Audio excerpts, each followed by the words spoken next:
Welcome to another edition of Miami Life. I'm Jim Barry. One thing we can surely say about South Florida, it loves its sport. So in this week's episode, we revisit concerns about cycling and the craze of pickleball, among other things. So let's start on the road. South Florida is cycling central. Year-round sunshine and flat roads make this a perfect spot for that, right? Well, it depends who you ask.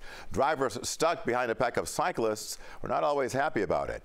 And the cyclists say that sometimes animosity from drivers makes their cycling hobby downright dangerous. Here's a look back at our view of cycling from all sides.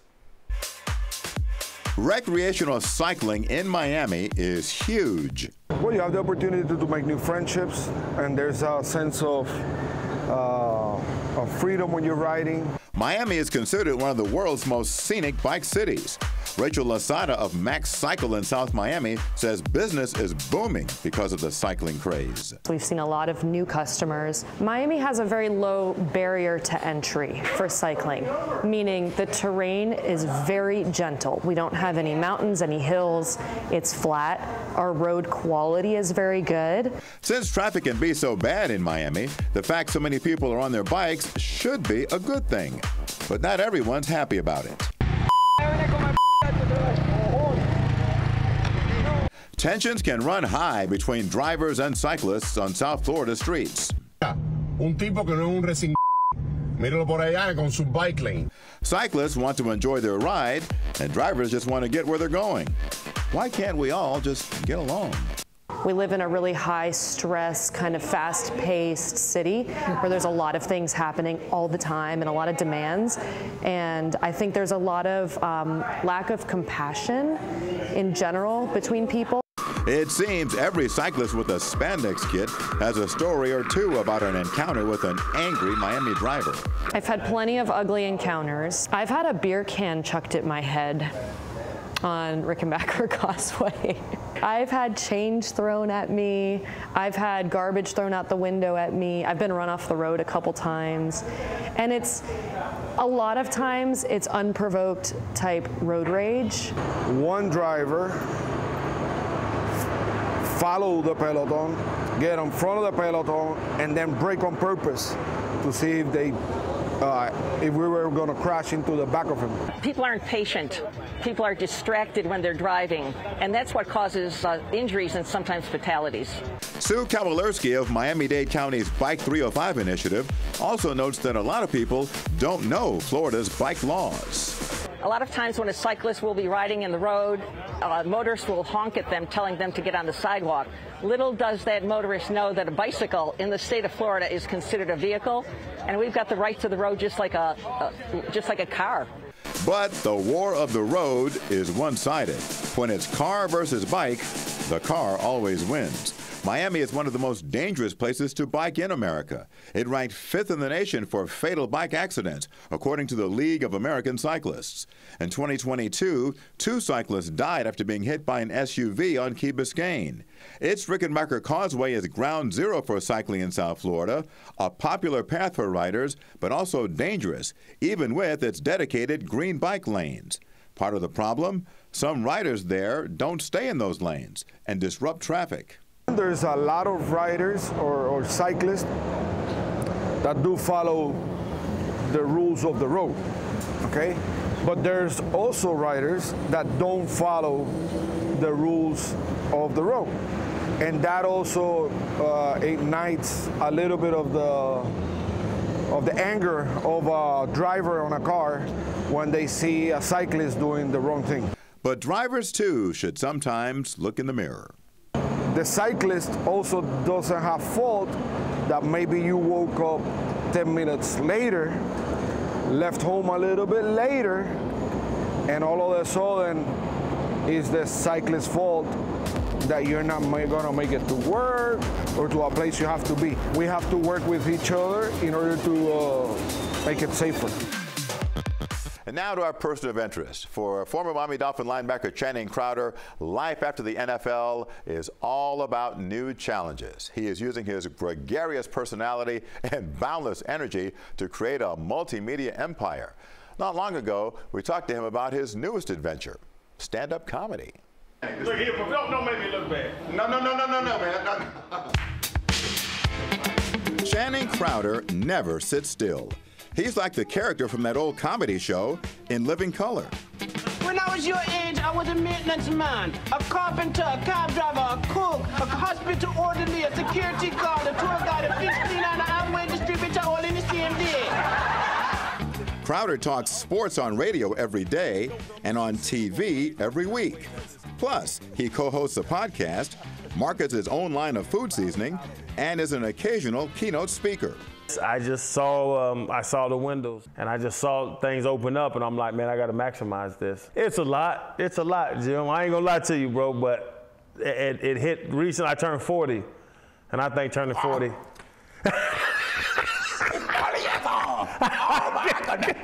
But this former Miami Dolphins' most ambitious project might be his foray into stand-up comedy. Some of it centers around his 6-year NFL career. Y'all don't go nowhere. When he talked trash on the field. But anything I think that I can say to get under somebody's skin, I would say it. And I'd make it up 2 weeks before. Your dad, your sister had syphilis. I surprised Crowder before he went on stage recently at the Dania Beach Improv.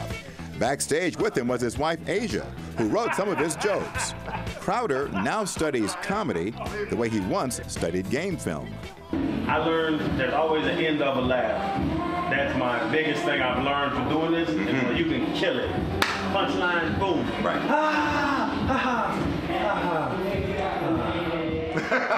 And then they look at you again. What else you got? What else you got?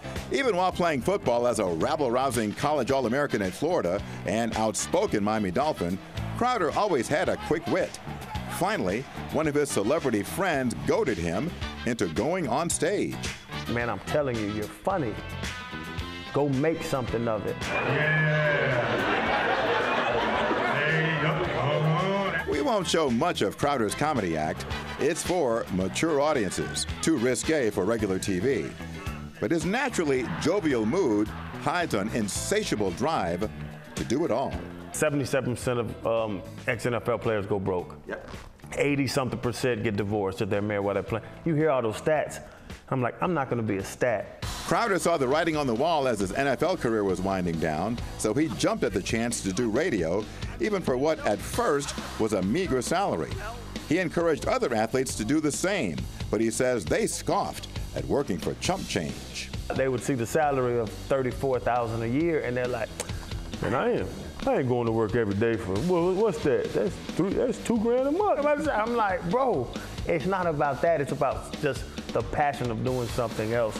Now, Crowder says some fellow former athletes see his breakneck pace and view the former rabble-rouser turned family man with misunderstood sympathy. People don't want to ask, are you broke? They don't want to ask, are you broke? But they just see all the stuff I'm doing and they think I messed my money up. And I'm like, no, bro, I'm a multimillionaire. But why would you think I'm gonna slow down now?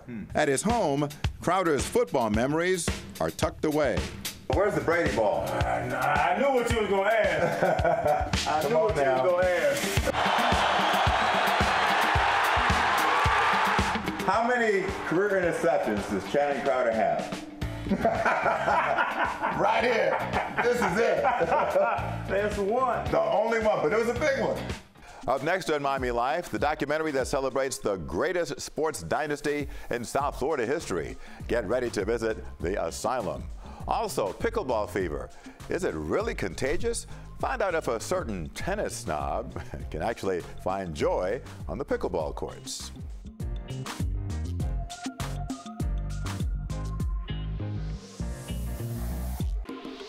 Welcome back. Once upon a time, Miami High ruled the roost as the top high school basketball program in the nation. The school won 8 state championships during a 12-year run that started in 1987. A documentary called The Asylum examines the school's incredible success, and it also serves as a tribute to the man who launched the Stingarees dynasty. I'd like to show you our state championship trophy. The Stings won their 3rd title in 4 years. Miami's rich sports history is well known. The Heat family saying, let's go Heat. But no local team has ever had a run like Miami High basketball did. From 1987 to 1998, they won 8 state titles. They became a national power with rosters loaded full of future NBA players like Doug Edwards, Steve Blake, and Udonis Haslem. And their fan base followed them from Little Havana to, well, anywhere. Hey, wherever Miami High's playing, they would fill up Miami-Dade North. They would fill up the old Miami Arena. They would fill up, you know, a little arena in the middle of, you know, nowhere in the state of Florida, and it was just a following. Miami Senior High's Stingerees have won the Florida Class 4A basketball championship. The documentary, The Asylum, by local filmmaker Jaime Gutierrez, takes a deep dive into the Stingerees dynasty. Why did you feel this story needed to be told? Things happened, you know, that obviously Miamians are aware of for Miami High, but there was another side of the story that hadn't been told. At the heart of the Miami High success story was legendary coach Shaky Rodriguez. Shaky fit right in with the Miami scene of the 80s, roaming the court with wide collared shirts and a gold chain, while leading his team to one win after another. How did Shaky Rodriguez turn this into a dynasty? Yeah, I mean, Shaky was a guy who was very low. He didn't say much, but his you know, his swag at that time was very flamboyant. You know, he, like you said, he would wear like one of those like Hawaiian tropic shirts with the. And then for the state game, he'll be Pat Riley'd out. You know, nice little tie. You know, everything looking good. So yeah, he attracted a lot of people by the way he was. You know, again, he took passion and pride for coaching the kids and teaching the kids that. You know, everything wasn't going to be just peaches and cream on the court. The Stingerees' roster of Latin and African American players helped unify the city at a time when racial tensions sometimes threatened to explode. Again, I think it boils down to Shaky and the staff. You know, he had himself was Cuban American, then he had Anthony Grant, you know, who obviously was part of it. He was African American as well. So I think he just said, you know, we're minorities. You know, we're part of this culture. We're part of this community. And he brought everybody together. Gutierrez learned all about what made Miami High great while playing basketball at Barbara Goldman High in Miami Lakes for Artie Cabrera, a Shaky Rodriguez protege. He just brought all the intensity and all the memories and all the, you know, kind of like, this is how we played at Miami High, this is how we gotta be. Rodriguez left Miami High in 1995 to coach FIU. He was succeeded by Frank Martin, who won 3 consecutive state titles with a roster that included Blake and Haslem. Miami Senior High School is being investigated for illegally recruiting star players for its team. But a recruiting scandal forced Miami High to vacate its 1998 championship, and Martin was fired. Gutierrez wanted his film to cover that era and to allow those in the middle of it to tell their side of the story. At that time, they didn't have an outlet, you know, because they're a small high school. You know, we just had news. We didn't have Instagram or Twitter or Facebook or anything, you know, to kind of share your opinion or share your thoughts like most athletes and coaches do nowadays. Perhaps no one loved Miami High more than Heat legend Udonis Haslem. Udonis Haslem is probably the proudest Stingeree that I know. How does he fit into this whole legacy of what Miami High has meant in this community? No, I mean, look, he's a Stingeree for life, you know, how he says it all the time. If it wasn't for Frank pushing him, you know, to the edge, you know, obviously because Frank Martin coached him those 3 years, if it wasn't for Frank pushing him to be the best he could be, he may not be who he is today and where he is now. Shaky Rodriguez died unexpectedly in 2020 of a brain aneurysm, shortly after being interviewed for the film. In many ways, The Asylum is a tribute to the coach. He didn't get to see it, Jim. You know, that's one of my like difficult, you know, things of this.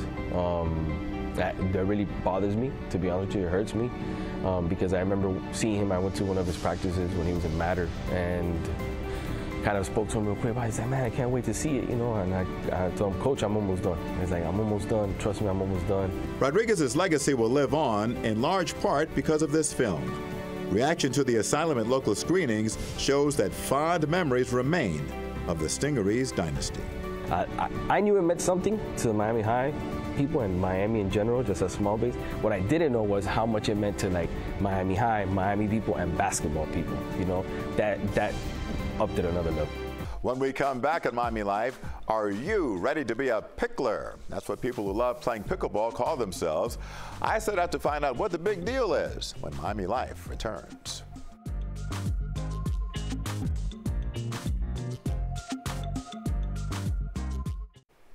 All right, move over tennis. There's a new sport in town. Pickleball is taking over. It's not tennis, but it's not trying to be. This spring, the Miami Open tennis tournament allowed pickleball to get some shine on some of its courts. So here's a look at what happened when I took my skeptical tennis attitude to those pickleball courts. One of my favorite events in South Florida is the Miami Open tennis tournament.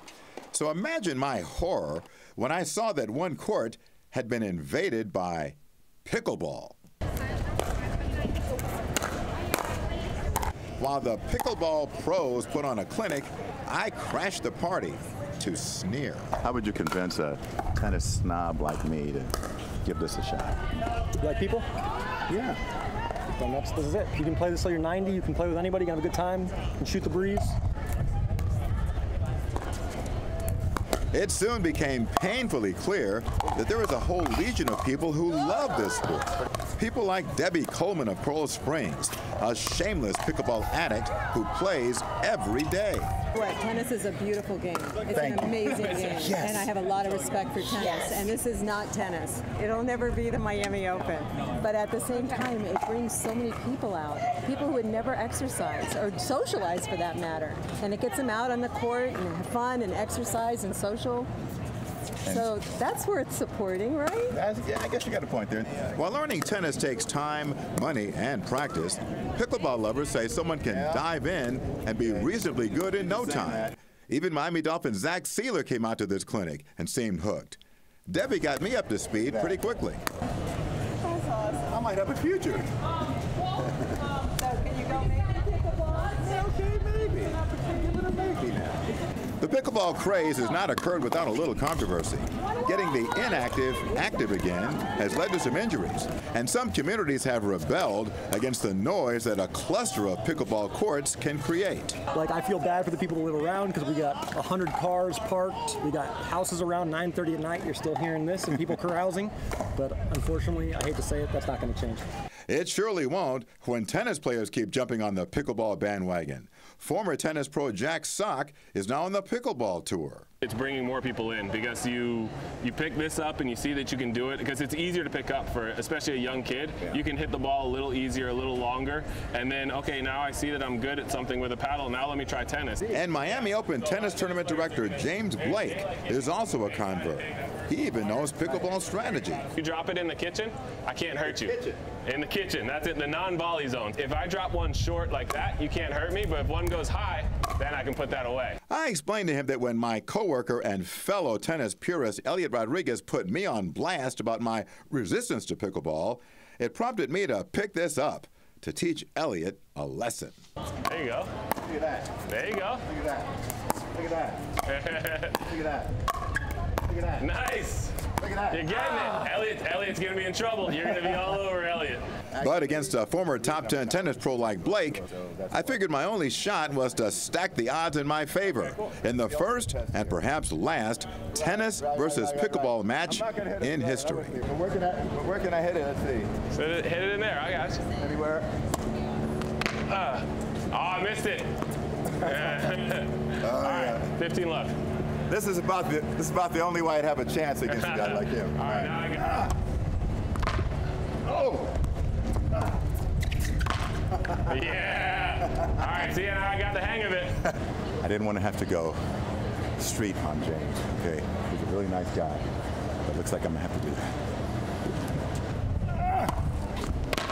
Oh, shoot.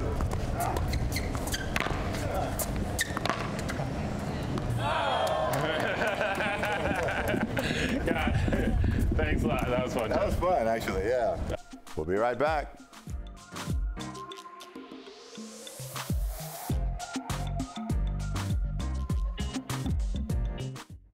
Well, that's a wrap on this week's Miami Life. Remember, we'll see you back here every Thursday for Miami Life at 6:30 on the stream and 10 p.m. on TV 33. I'm Jim Barry. Thanks for watching.